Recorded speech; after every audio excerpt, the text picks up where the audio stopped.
Welp, they finally did it. They made a good Mortal Kombat movie. Now, is it a good movie? No! This is garbage. High quality garbage. Delicious, connoisseur garbage. But garbage all the same.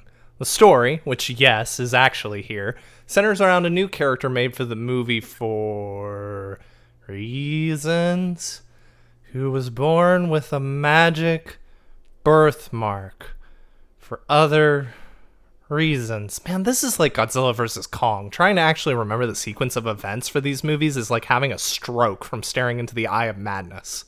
Okay, his name is Cole Young, and he has a magic birthmark because he is the far descendant of Hanzo Hazashi, an ancient ninja whose entire family was murdered by Bi-Han, a ninja with ice powers who in the following centuries has renamed himself Sub-Zero. Now, this birthmark allows Cole to enter into an interdimensional fighting contest known as Mortal Kombat. The villains from Outworld, led by Shang Tsung, have won the last 9 tournaments in a row, and if they win again, they would be allowed to invade the Earth, for reasons. Raiden has started to recruit the fighters on Earth with the magic birthmark to fight in the tournament, but Shang Tsung doesn't want to risk losing, so he sends his minions to kill the fighters before the tournament begins, including Sub-Zero, who wants to kill Cole to finally end the Hazashi bloodline. Now, let me get the actual criticisms out of the way. The entire movie is clearly trying to get a sequel or jumpstart a franchise. It has a good selection of popular characters from the games, but not all the big ones, so that there's room to grow, and I can semi-see the thought process. They center this film around the Scorpion Sub-Zero feud, which is a bit more small scale so that they can maybe get a larger budget to do more creatures and magical battles in future films, but it does make this one a little lackluster. The titular Mortal Kombat never happens in this movie. It's all set up and origins of characters getting their powers.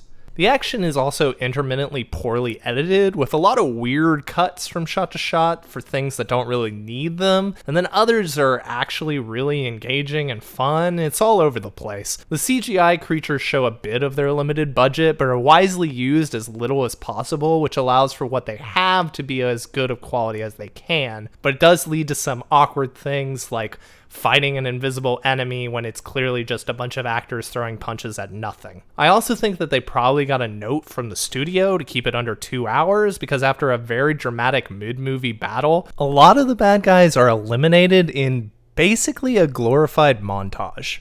Now, all of that out of the way, I don't care. I don't care about any of that. This movie is fun.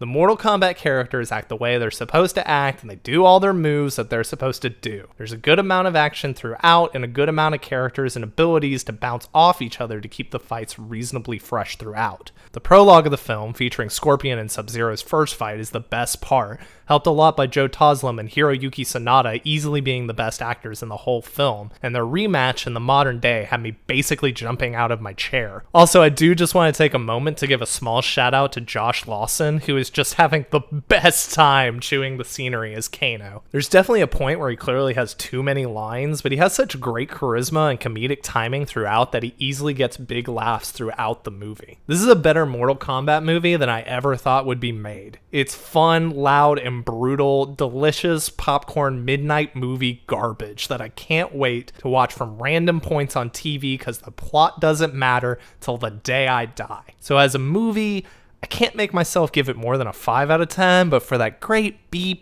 movie schlock, 7 out of 10. High class garbage, very fun.